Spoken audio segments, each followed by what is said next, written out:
శ్రీహరి గారు మేము మాట్లాడేది వినిపిస్తుందండి? సార్ సార్ నమస్కారం సార్. నమస్తే అండి సార్. ఈరోజు అనుకోని సంఘటన, ఇది దురదృష్ట సంఘటన అనే చెప్పుకోవచ్చు. అయితే మీరు ఎలా ఫీల్ అవుతున్నారు సార్? రాకేష్ మాస్టర్ గారు సడన్గా మీ నుంచి దూరం అవ్వడాన్ని మీరు ఎలా ఫీల్ అవుతున్నారు? సార్ మీకు ఒక విషయం చెప్పాలి. చెప్పండి. వైజాగ్ లో దయ గారు ఎప్పుడు వైజాగ్ కి రాకేష్ మాస్టర్ గారు నేను వచ్చిన వైజాగ్ లో దయ గారు మమ్మల్ని చక్కగా రిసీవ్ చేసుకొని మాకు ఒక అనుబంధంలో చూసుకుంటుండే. సో హైదరాబాద్ లో రాకేష్ మాస్టర్ కి నాకు ఉన్న అనుబంధం మామూలు అనుబంధం కాదు. వాళ్ళ ఇంట్లో కూర్చొని భోజనం చేసే వాళ్ళము. ఆయన షూట్ అయిపోయిన తర్వాత కూడా నాకు ఫోన్ చేసి, నాన్న క్షేమంగా ఇంటికి వెళ్ళావా, షూట్ లో నన్ను ఏం చేస్తావు చక్కగా వీడియో దొబ్బింది అనగానే, అరే మాస్టర్ ఇంద్రాబాయ్ ఆడలో ఉన్న ఇజ్జత్ తీసిండు అనే ఫీల్ అయింది. అవును. తర్వాత మాస్టర్ షూట్ అయిపోయిన తర్వాత ఏమన్నా అనుకున్నావు? శ్రీహరి లేదు మాస్టర్, నేను ఎందుకు తిట్టాను తెలుసా? శ్రీహరి నువ్వు హీరో శ్రీహరి యాక్టింగ్ పర్ఫెక్ట్ గా చేస్తావు. హీరో శ్రీహరి నా చిన్న ఆర్టిస్ట్, నాకు మంచి స్నేహితుడు. ఆ శ్రీహరి నా దోస్తు కాబట్టి నువ్వు ఎంతో పైకి రావాలని నేను తిట్టడం జరిగింది. అంత మందిలో నువ్వు ఫీల్ కావద్దు అంటే, లేదు మాస్టర్ అంటే పైకి రావాలన్నా, నువ్వు నా కొడుకున్నానా అని చక్కగా నాతో మాట్లాడేవారు. అంత ప్రేమ చూపించేవారు మీ మీద. ఎంతో చక్కగా నన్ను చూసుకున్న వ్యక్తి. వాళ్ళ ఫ్యామిలీ మెంబర్ కూడా నాకు బాగా క్లోజ్. బాహుబలి వినయ్ అన్న కానుంచి, గబ్బర్ సింగ్ విలన్ కానుంచి ఎంతో చక్కగా మేము అందరం కలిసి కూర్చునే వాళ్ళము. ఈరోజు గబ్బర్ సింగ్ విలన్లు కావచ్చు, మేము కావచ్చు, మా జూనియర్ ఆర్టిస్టులు కావచ్చు, చాలా మంది, స్వాతి నాయుడు కావచ్చు, చాలా మంది బాధపడుతున్నారు. అవును. అయితే ఆ రోజు విజయనగరం వచ్చిన తర్వాత నుంచి ఆయన వడదెబ్బకి గురయ్యారు. ఎక్కువగా మద్యం సేవించడం వల్లనే ఆయన వడదెబ్బకి గురై మరణించారని చెప్పి చాలా మంది ఆడ చెప్పడం జరుగుతుంది. మీ ఉద్దేశం ఏంటండి? ఇక అది ఉన్న వాస్తవమే. అది ఆయన డ్రింక్ చేయకుండానైతే ఉండడు. బట్ ఏంటంటే ఆయన ఆల్కహాల్ ఒక్కటే ఆయనకు చాలా దెబ్బతీసింది. వద్దు మాస్టర్ అన్నా కూడా తను తీసుకోవటం. ఏం చేయరి నువ్వు మంద అవద్దంటావు, ఈయన తాగిన సస్తావు తాకున్న సస్తావు, దాని గురించి ఎందుకు ఆలోచిస్తావు? ఇప్పుడు మొన్న ఒక అతను చనిపోయిండు అంటే ఆయన మందు తాగడం ఏం కాదు, ఎందుకు చనిపోయిండు ఆయన?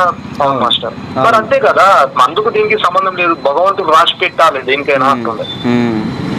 అంటే ఆయన ఒక విధంగా ఆయన జీవితంలో సన్యాసం తీసుకున్న వ్యక్తిలాగా అనిపిస్తున్నారు కదా మీరు ఆయన చెప్పిన మాటల్ని బట్టి. అంటే జీవితాన్ని పూర్తిగా కాచి వడబోసిన వ్యక్తి, ఇంకేమీ లేదు, ఇంకేమీ అవసరం లేదు అన్నటువంటి వ్యక్తిలాగా అనిపిస్తున్నారు. అయితే ఎస్ఆర్కే ఎంటర్టైన్మెంట్ లో వచ్చే అమౌంట్ అక్కడ ఉన్న పేద పిల్లలకి, అక్కడ మతి సోమత లేని వాళ్ళకు తన సొంత డబ్బుతో ఎన్నో సేవా కార్యక్రమాలు చేశారు. చాలా మందికి ఏం తెలుసు అంటే రాకేష్ మాస్టర్ తాగుతాడు, అది ఒకటే తెలుసు. కానీ ఆయన డబ్బు, వచ్చిన డబ్బు ఎంత ఖర్చు పెడతాడు అనేది ఎవరికి తెలియదు. ఎందుకంటే మేము తనతో జర్నీ చేశాం కాబట్టి తన గురించి మాకు తెలుసు. ఒక్కసారి మీరు ఆయన చేసినటువంటి ఈ సేవా కార్యక్రమాలు, ఆయన నడుపుతున్నటువంటి ఆశ్రమం గురించి కొన్ని వివరాలు మాకు ఇవ్వగలరండి? ఇస్తామండి, అదేం లేదు, చెప్పండి. ఒకసారి నాకు మాస్టర్ రమ్మన్నాడు, అప్సిగూడ మెట్టు కాడికి రమ్మన్నాడు. ఓకే. నాకు పర్సనల్ గా కాల్ చేస్తాడు మాస్టర్. నేను ఒకసారి అనుకోకుండా వెళ్ళేసరికి అక్కడ ఏం జరిగిందంటే, శ్రీహరి ఇక్కడ చూడు వీళ్ళందరినీ మతి సోమత లేని వాళ్ళు, వాళ్ళకి బట్టలు ఎలా వేసుకోవాలో తెలియదు, ఏం తెలియదు. అయ్యో మాస్టర్ ఇంత పరిస్థితి ఘోరం ఉందా వీళ్ళదంటే, అందుకే కదా నాన్న నేను ఇక్కడ వచ్చి వీళ్ళకి నేను మంత్లీ నాకు వచ్చే డబ్బులు ఇక్కడ నేను ఎస్ఆర్కే ఎంటర్టైన్మెంట్ నుంచి వచ్చే డబ్బులు ఇక్కడ పెడుతున్నాను నాన్న అంటే, ఇవ్వడానికి ఎందుకు కారణం ఏం తెలుసా శ్రీహరి అంటే, చెప్పండి మాస్టర్ అంటే, నువ్వు కూడా ఒక ఇంటర్వ్యూ ప్రజలకు తెలియాలి, చేసే సేవా కార్యక్రమాలు తెలియాలి, నువ్వు చెప్పే దాన్ని బట్టి ఇక్కడ వాళ్ళకు కూడా అమౌంట్ పడుతుంది, మీ తరఫు నుంచి కూడా అమౌంట్ పడితే వాళ్ళు ఎంతో మందికి షేర్ చేసిన వాళ్ళం అవుతాం మనం. అంటే నేను కావచ్చు, ఉప్పలు వారు కావచ్చు, ప్రతి ఒక్కరు మేము వెళ్ళి చెప్పడం జరిగింది. అవును. మాస్టర్ గారు అయితే నిజానికి వైజాగ్ దయ గారికి నాకు ఇచ్చినంత ప్రిఫరెన్స్ ఎవరికి ఇవ్వరు. అవును. అది ఏందో ఆయనకు మేము ఒక తోడబుట్టిన కొడుకు, ఆయనని కొడుకు అంటాడు, నన్ను అల్లుడు అంటాడు, భార్య నా బిడ్డని కూతురమ్మ అంటాడు. వైజాగ్ దయను కూడా ఒక కొడుకులా చూసుకుంటాడు. మొన్న షూట్ లో కూడా సరదాగా నవ్వించాడు. అసలు మీరు వీడియో చూసే షాక్ అవుతారు. అవునండి, ఆ వీడియోలు మేము కూడా చూసాం, అందరూ కూడా చాలా ఎంజాయ్ చేశారు, చాలా చక్కగా ఆయనతో ఉన్నారు. అయితే ఇప్పుడు సడన్గా ఆయన మీ నుంచి దూరం అవడాన్ని మీరు ఉండే ఉంటారు ఖచ్చితంగా. మరి వాళ్ళ ఫ్యామిలీ నుంచి మీకు ఎటువంటి ఫోన్ కాల్ రావటం కానీ, అంటే చరణ్ నుంచి కానీ లేదా వాళ్ళ అమ్మాయి కానీ వాళ్ళు మీతో ఏమైనా పంచుకోవటం కానీ ఏమైనా జరిగిందండి?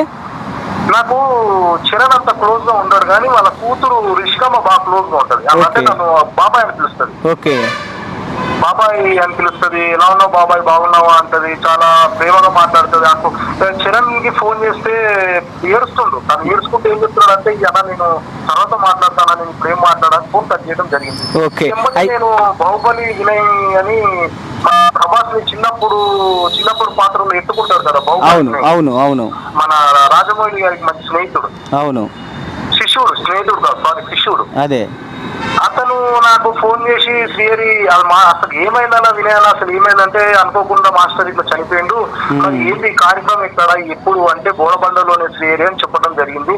సో మిగతా వాళ్ళందరూ ఇప్పటికీ దాదాపు నాకు 70-80 ఫోన్లు వచ్చినాయి. అవును.